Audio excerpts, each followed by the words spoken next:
We're back. That is the message from tourism bosses in the Florida Panhandle 1 year after the BP oil spill tarred beaches and suffocated local economies all across the Gulf Coast. We sent News Channel 5's Michael Williams to the Panhandle to look at where things stand on the road to recovery.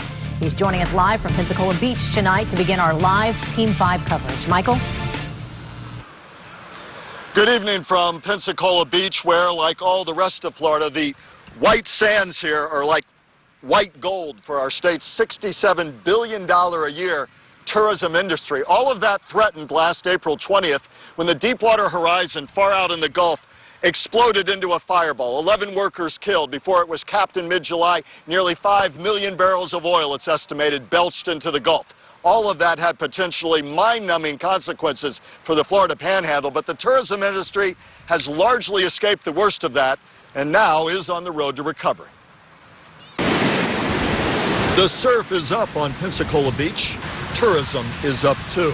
The sun and sand lure back visitors. The bad memories and hard times of a year ago washed away bit by bit. Sharon Richardson is here from Michigan, visiting her friend from the Pensacola area, Sherry Burse. I'm thrilled with what I see. There's nothing here, so it's as beautiful as everybody tells me. So it was horrible watching those pictures. Those pictures, the ones of tar balls on Pensacola Beach and far worse on beaches into Mississippi and Louisiana. Pictures from the BP oil spill, whose gusher covered the region and its economy like a dark shroud.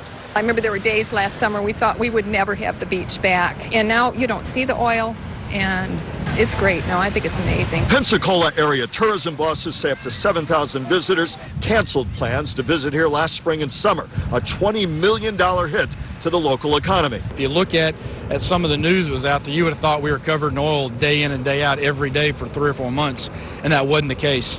And we are starting to see the perception change. A tourism marketing blitz is working to smooth over those perceptions. BP is funding that effort, more than $2 million so far, another $4 million on the way. Tourism directors say bookings are up 15% over pre-spill numbers. The tide, they are confident, is turning. I knew that it was the anniversary of it, but we showed up and my parents are from Canada and they asked me about the beach, and I said, it looks beautiful. You know, you can't really tell anything happened for the most part.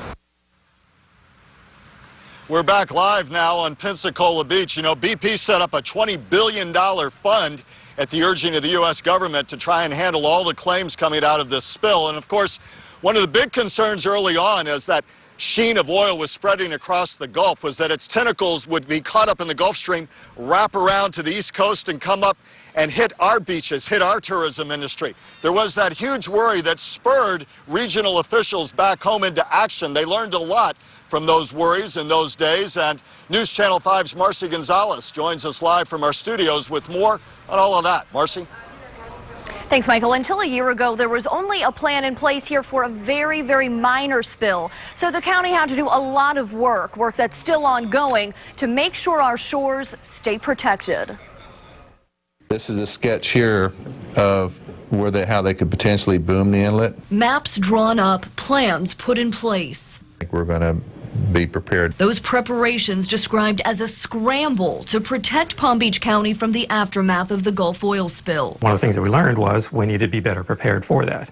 Everybody learned that. A big lesson learned as the county had to figure out where they'd put booms, how they'd pool the oil, and who would be tasked with cleaning up the beaches. An old plan was in place, but the county's environmental manager, Paul Davis, admits it was outdated and didn't come close to covering a spill of this magnitude. I think that what we learned is how important it is to have that information and to be ready in the event of either a massive or even a minor oil spill, to know where the resources are, to know where the sea turtle nests are, to know where the seagrass beds are. Now he says Palm Beach County is ready, explaining that in the year that's passed, the county, Coast Guard, and local municipalities have put concrete plans in place and still meet regularly to tweak the details. I think that we'll be able to respond, we and all the agencies will be able to respond much more quickly than we did. Still, he keeps the sign that would have been placed at local beaches if tar balls from Deepwater Horizon would have made it to our shores. A reminder of the scramble 1 year ago and the potential risk, he says, still exists. This is not the first massive oil accident, and it won't be the last. And so, you know, we just need to always be ready for that. And the county says tar balls could still wash up on our shore from the Deepwater Horizon spill. Anyone who finds any tar ball on the beach is asked to call 561-712-6400. That will then be tested to see if it is from last year's spill. Meanwhile, the Coast Guard and the county have their next meeting scheduled for August to discuss protecting our shores in the event of another oil spill. And now we'll send it back up to Michael Williams live in Pensacola. Thank you, Marci. Now at 5:30, we'll be talking live with an FAU professor to assess the environmental impact of the BP oil spill 1 year later. And at 6 o'clock, you're going to hear from some commercial fishermen and commercial fish wholesalers in this region who are still deeply worried about the long-term impact of this spill on their livelihoods. All of that ahead on News Channel 5. Reporting live for now from Pensacola Beach, I'm Michael Williams, News Channel 5. Michael, thank you. Shuttle and